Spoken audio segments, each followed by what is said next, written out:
hindi kita tinatawag na Bianca.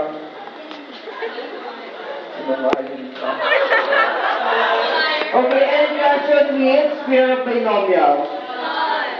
Okay, now let's move on now to the third one, which is cube of binomial. Ito yung pangatlo. Naging mayroon yung pangatlo. Tsaka